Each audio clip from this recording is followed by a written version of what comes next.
नमो नारायण। जय महाकाल, जय मां बगलामुखी। देखिए, आज मैं आपको बता रहा हूं दिव्य शक्ति प्राप्त करने के बहुत ही आसान तरीके। अभी के जितने भी वीडियो आपने देखे हैं वो थे दिव्य शक्तियों के संकेत से रिलेटेड, और इसके पहले भी मैंने बताया था दिव्य शक्तियों को प्राप्त करने का कड़वा तरीका। उन वीडियो को भी देखिए। और आज का तरीका है आसान तरीका कि कैसे अपनी दिव्य शक्तियों को हम जागृत करें। और बहुत सारे ऐसे कमेंट भी आते हैं कि हमें ऐसे संकेत मिल रहे हैं, अब इसके आगे क्या करें। तो दिव्य शक्तियां, चमत्कारिक शक्तियां, अलौकिक शक्तियां सब एक ही नाम है। और ये जो दिव्य शक्तियां होती हैं ये आपको किसी भी घटना को पहले से भाप लेने में मदद करती हैं, सक्षम होती हैं। और अगर ये चमत्कारिक शक्तियां, दिव्य शक्तियां आपके पास आ जाती है तो ऐसा व्यक्ति भूत, भविष्य, वर्तमान सब कुछ देख सकता है, पहले से किसी घटनाओं का अनुमान लगा सकता है। बहुत से लोग ऐसे पहले हुए हैं जिनके पास दिव्य शक्तियां, चमत्कारिक शक्तियां हैं। और आज के समय कलयुग में भी ऐसे बहुत से लोग हैं जिनके पास चमत्कारिक शक्तियां हैं। बट ये बशर्ते बात अलग है कि ऐसे लोग छुप के रहते हैं, गुप्त रहते हैं, सामने नहीं आते हैं। लेकिन आज मैं आपको एक ऐसा तरीका बताने जा रहा हूं जो अपने इस वीडियो में अब आगे मैं वर्णन करूंगा, जिनका बहुत सी जगह में आपको प्रचलन यानी देखने को मिलेगा, और वेद पुराणों में भी इनके बारे में बताया गया है, जिससे आप आसानी से दिव्य शक्ति यानी चमत्कारिक शक्तियों को, अलौकिक शक्तियों को प्राप्त कर सकते हैं। देखिए, पहला जो सबसे बड़ा तरीका होता है वो होता है ध्यान और मेडिटेशन से। जो भी इंसान लंबे समय से ध्यान लगाएगा अपने आप में खो जाएगा। देखिए, जब आप मंत्र भी करते हैं तो वो भी एक ध्यान होता है, वाचिक, उपांशु और मानसिक। अब इन तीनों मंत्रों में मानसिक मंत्र को सबसे ऊपर माना जाता है, जिसका फल आपको कई लाखों गुना मिलता है।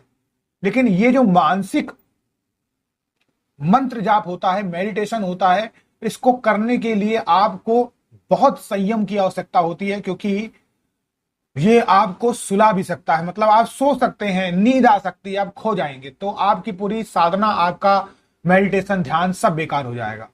तो पहले आप धीरे धीरे करके ही वाचिक और उपांशु करें, तब आप आगे बढ़ें। अगर आपको चमत्कारिक शक्तियां लेनी है तो आपको ध्यान का सहारा लेना होगा। लंबे समय तक अगर आप ध्यान में बैठेंगे तो उससे आपका मन शांत हो जाएगा, और जब हमारा मन शांत हो जाएगा तो हमारे शरीर की सभी इंद्रियां होती हैं वो काबू में आ जाएंगी। और जैसे ही आप इंद्रियों में काबू पा लेंगे तो हमारी फिर सारी इंद्रियां विकसित होने लगेगी, जिसे हम छठी इंद्री कहते हैं। यही छठी इंद्री हमसे चमत्कारिक कार्य करवाती है। लेकिन ये जो साधना होती है, ये जो ध्यान होता है, ये हर किसी के बस की बात नहीं होती है, क्योंकि आज के समय में हर इंसान कहीं ना कहीं विचलित हो जाता है। किसी न किसी रूप में उसका ध्यान संसार की तरफ रहता है, चाहे वो मोबाइल हो, पैसे हो, घर वाले हो, दोस्त हो, यार हो, कुछ भी हो सकता है। और चाहे उसके ऊपर कोई जिम्मेदारियां हो परिश्रम की, उससे भी उसका ध्यान जो होता है वो मग्न रहता है, उद्गिन रहता है। तो अगर आपने ध्यान और मेडिटेशन सही से कर लिया तो आप आगे बढ़ जाएंगे। अगली बात आती है कुंडलिनी जागरण से। कुंडलिनी जागरण जो होता है वो भी एक कठिन तपस्या है। इसमें अगर आप संयम से काम लेते हैं तो धीरे धीरे आपकी कुंडली जागृत होती है। हर इंसान की देखिए रीढ़ की हड्डी में जो चक्र होता है, और इन्हीं चक्रों को अगर एक एक करके आप जागृत करते हैं और ध्यान लगाते हैं तो हर दिन आपका चक्र जागृत होने लगेगा एक समय के बाद। कुंडली जो होती है वो रीढ़ की हड्डी के सबसे नीचे वाले हिस्से में सर्प के आकार की होती है और वलयकार रूप में मौजूद होती है, और यह एक ही स्थान पर घूमती रहती है। और इस चक्र के अंदर और इसी कुंडली के अंदर संसार की समस्त ब्रह्मांड की ऊर्जा होती है, और सभी प्रकार की ऊर्जा को समाने की शक्ति इसके अंदर है। और यही कुंडली आपकी साधना के माध्यम से जागृत हो जाती है। कोई भी इंसान अगर सही तरीके से कुंडली को जागृत करता है तो उसके धीरे धीरे एक एक करके चक्र जागृत होना स्टार्ट हो जाते हैं। और जब वो पांचों चक्रों से ऊपर उठ के छठे चक्र की ओर बढ़ता है, जिसे हम आज्ञा चक्र बोलते हैं, जिसे हम दिव्य चक्र बोलते हैं, जिसे हम तीसरी आंख भी बोल सकते हैं, जिसे हम छठी इंद्री भी बोल सकते हैं, और यहीं से हमें भविष्य देखने की शक्ति मिलती है। लेकिन यहां पर बात यही आती है कि जब भी आपकी ये चक्र एक एक करके जागृत होंगे तो आपकी जो जिंदगी होगी, यकीन मान के चलिए, वो चेंज होने वाली है। अगर इनमें से एक भी चीजों को आपने संयमता से पालन नहीं किया, नैतिक आचार विचार आपने नहीं रखे हैं, तो जितना भी आपने कमाया है वो सब आप गंवा दोगे।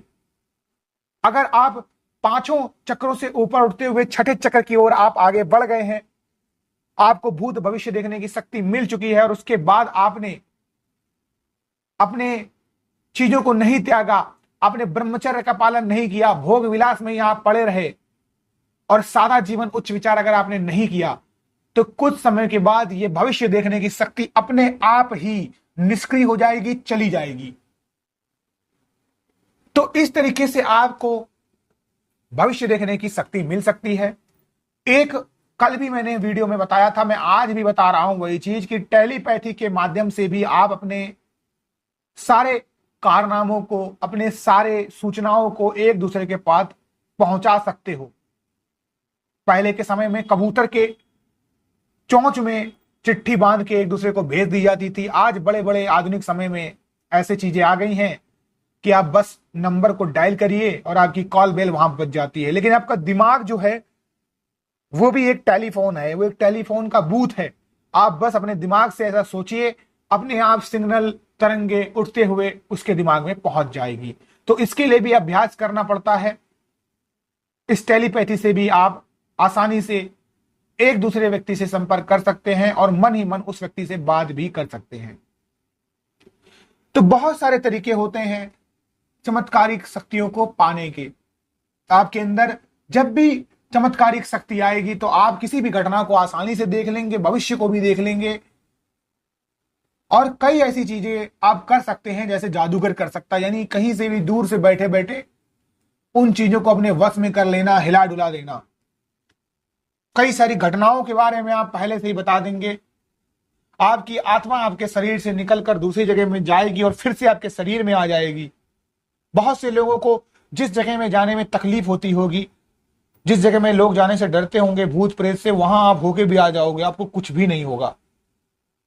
कोई भी मंत्र आप करोगे वो आसानी से सिद्ध हो जाएगा। बहुत से लोग उसके पीछे लगे रहेंगे तपस्या करने में, तो आपने उस चीज को सिद्ध कर लिया है।